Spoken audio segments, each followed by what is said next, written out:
adalah suatu bentuk kekuasaan, seringkali dipergunakan secara lebih luas untuk merujuk kemampuan manusia menggunakan kekuasaan sebagai hasil dari ciri-ciri seperti pengetahuan atau gelar seperti hakim. Terutama, wewenang formal adalah kekuasaan sal. Wewenang formal adalah tipe kekuasaan yang kita hubungkan dengan struktur organisasi dan manajemen. Kekuasaan itu berdasarkan pengakuan keabsahan usaha manajer untuk menggunakan pengaruh.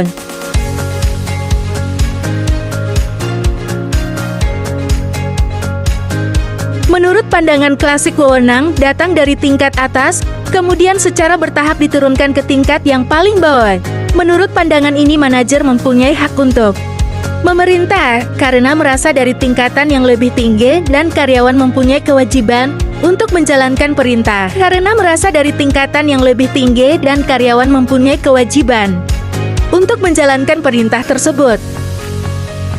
Menurut pandangan ini, sudut pandang wewenang adalah penerima perintah, bukannya pemberi perintah. Pandangan ini dimulai dengan pengamatan bahwa tidak semua perintah dipatuhi oleh penerima perintah.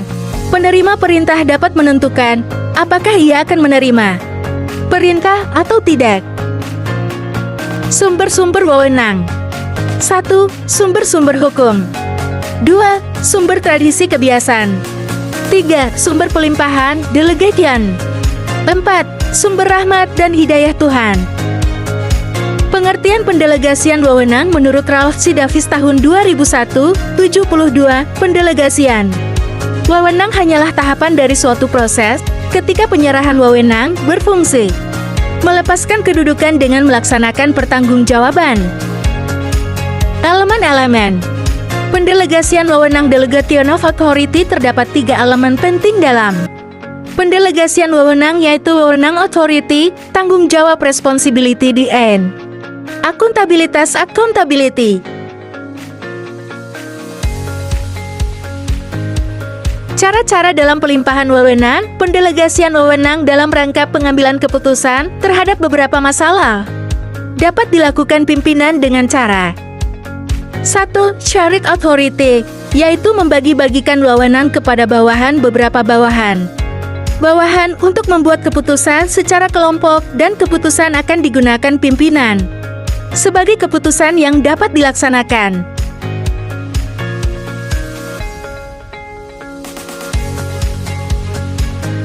2.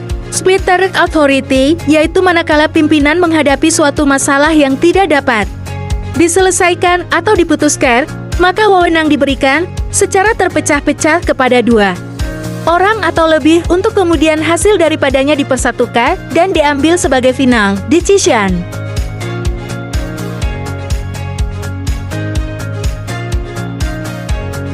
Tahapan dalam pendelegasian wewenang. Delegation of authority. 1. Penugasan pekerjaan. 2. Pemberian wewenang. 3. Menciptakan tanggung jawab dan akuntabilitas. Seni pendelegasian wewenang. A. Kesediaan pimpinan untuk mempercayai bawahan. B. Kesediaan pimpinan untuk membiarkan bawahan berbuat dan mengetahui kesalahannya. C. Kesediaan pimpinan untuk menerima dan memberikan gagasan dari dan kepada bawahan. D. Kesediaan pimpinan untuk melepaskan hak kekuasaan dalam hal pengambilan keputusan tertentu kepada bawahan. E. Kesediaan pimpinan untuk mengadakan dan mempergunakan pengawasan yang luas.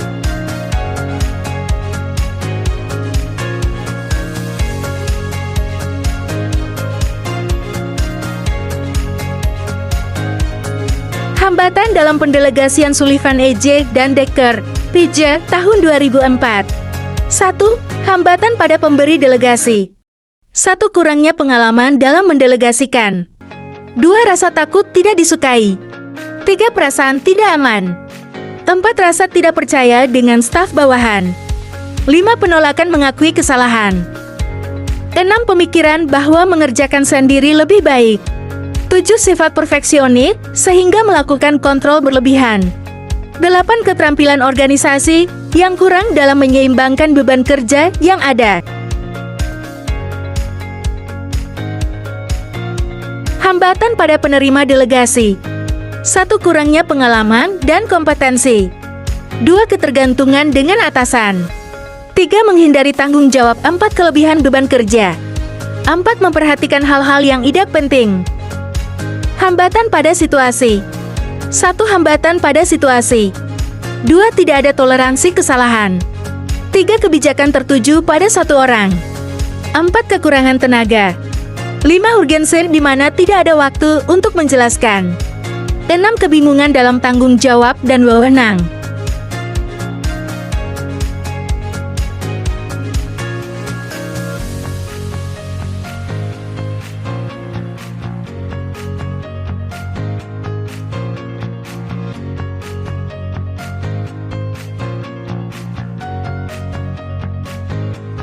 Dalam mengatasi permasalahan pendelegasian yang berwenang, penting untuk 1.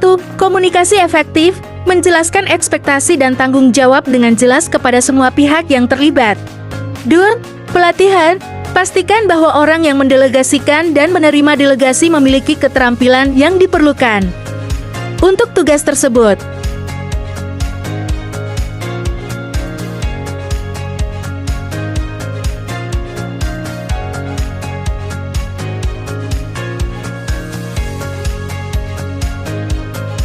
Tiga, pemantauan dan umpan balik.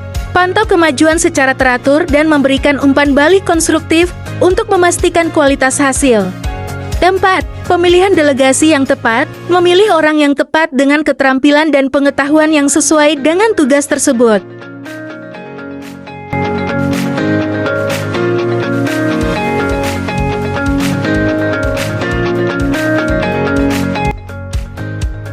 Kepercayaan. Bangun kepercayaan antara pemberi dan penerima delegasi untuk memfasilitasi kerjasama yang lebih baik. 6. Fleksibilitas. Memberikan ruang bagi penerima delegasi untuk menemukan solusi sendiri, memberikan kreativitas dan rasa yang dimiliki terhadap tugas.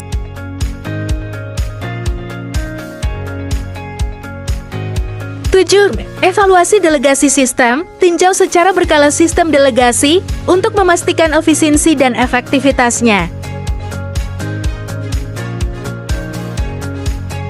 Cara pendelegasian yang efektif. 1. Mengingat tujuan bisnis dan tim Anda, catatlah tanggung jawab utama, tugas, proyek, harapan, dan komitmen. 2. Prioritaskan dan tentukan tanggung jawab yang harus Anda selesaikan sendiri. Ini akan tetap menjadi tanggung jawab Anda.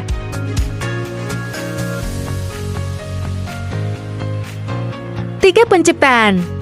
Tanggung jawab yang masuk akal untuk Anda, bagikan, atau berkolaborasi dengan orang lain. 4. Identitas tanggung jawab yang dapat Anda delegasikan sepenuhnya kepada orang lain. Cara meningkatkan keterampilan delegasi.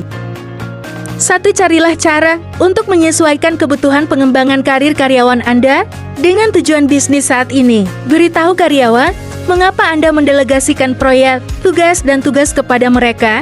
Merasa nyaman dengan gagasan bahwa karyawan Anda mungkin tidak melakukan pendekatan atau menyelesaikan tugas dengan cara yang sama seperti Anda. 2. Memperjelas tujuan penegasan, hasil kinerja, dan akhir waktu penyelesaian adalah penting dan memiliki beberapa manfaat. Karyawan yang diberi arahan yang jelas di awal akan dapat melihat gambaran keseluruhan. Hal ini juga akan menghilangkan kekhawatiran mereka mengenai perbedaan gaya kerja. 3. Saat Anda mendelegasikan tugas, Anda juga perlu mendiskusikan ruang lingkup setiap tugas dan memberikan semua informasi latar belakang yang diperlukan untuk mendukung keberhasilan karyawan Anda. Selain itu, pastikan untuk menentukan materi dan anggaran yang tersedia bagi karyawan Anda, sehingga mereka memahami batasan-batasan dalam menyelesaikan tugas mereka. 4. Terakhir, sampaikan alasan Anda memilih untuk mendelegasikan tugas tertentu kepada karyawan tertentu. Jika penugasan tersebut mendukung tujuan karir jangka panjang karyawan atau menunjukkan bakatnya, katakan saja.